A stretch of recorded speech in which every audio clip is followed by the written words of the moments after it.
hi. Oh, God, yes. I actually have put his name. Hi, James and Dutch. Travis from Burlington, North Carolina here.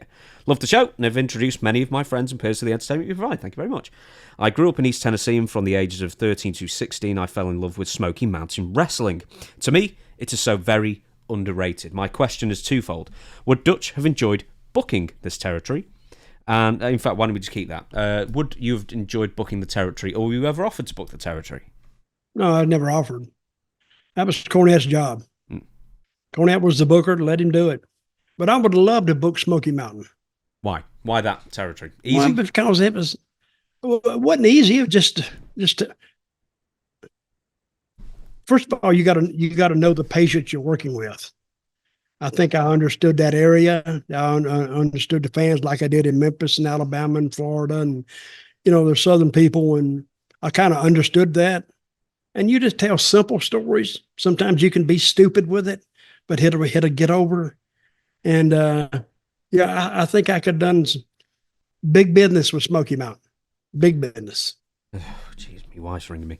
And number two is there anything Dutch could have done differently to extend the life of this small promotion past 1995? Seems the boom period for wrestling was right around the corner, had Cornette been able to hold on. Thank you for your time. Well, I don't know if I could, it got to, I don't know what happened in Smoky Mountain. It wasn't the talent. I think what happened, Jimmy got burnt out on it. You can book a play. What year did it go out of business? End of 95. In fact, your pal, Justin Hawk Bradshaw, was actually going to join Smoky Mountain a couple of weeks after it shut down. He was promised December or something, and then they shut down in like November, as an example, of 95. And what year did it start? 92? Maybe the end of 91, but around that time. Yeah, well, I think he got burnt out on it. He had his buddies there, the Rock and Roll Express, and but after a while in a small territory, if you keep the talent too long, they get old, and it's like anything else. I think some of the talent may have got aged a little bit. That's where Jericho and what was his partner called before? Lance Storm. Lance Storm. That's where they started. I think I still have their initial interview when I was at the desk at Smoky Mountain. It was me and Bob Caudle and Jericho and Lance Storm. I think that was their first interview in Smoky Mountain. So, and I don't know, I've heard some of the stories that he's told about Smoky Mountain not making any money or working some of those independents before he got to Smoky Mountain. I think Smoky Mountain took care of him pretty well, but I think what happened to Smoky Mountain, I think that I think Cornette was trying to book it all himself. He didn't relegate any of the responsibility to anybody else. He did it all. And I think he was doing too much. Toward the end, he was actually working double with WWF and Smoky Mountain at the same time. Because I think I left in, when did I leave? Probably mid-94, maybe, I think you left. I know when I left. At the end of 94. End of 94. No, end of 93. Because I was 94 as in WWF. No, 95. You were in WWF. Okay. 94, I was in Puerto Rico. Yes? Yes. Okay, I've got something for you here about Jim Cornette. He says that he places at least some blame.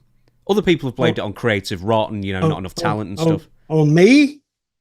Partially. But elsewhere, he has blamed Wade Keller of the Pro Wrestling Torch. And he blamed Wade Keller for the demise? Yes, because... Smoky Mountain? How? Because apparently... Now, I'm going to muddle up the story here. I heard it quite a long time ago. But I believe he wanted to get into the Chattanooga area TV, and then when the TV was there, he could start running shows there, and that would have paid enough to keep the promotion afloat. But he blames Wade Keller for writing a series of newsletter stories that Smoky Mountain was on the downfall. It was about to close up shop, even, when it was quite a while away from doing that. And apparently someone at the TV station at Chattanooga, read the Pro Wrestling Torch and decided not to invest in the TV show of Smoky Mountain Wrestling because he thought, because of Wade Keller's writing, thought that Smoky Mountain was about to go out of business and not to waste his time. Mm-hmm. So you want to know, is there any merit in that story? Do you know? Well, they can write whatever they want to write. According to, I think whoever was reading that took that as the true facts.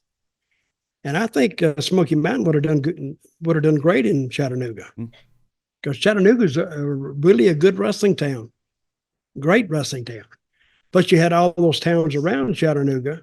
So, see, Cornette, when you run a town, an area, say like you run Chattanooga, you just don't consider running Chattanooga.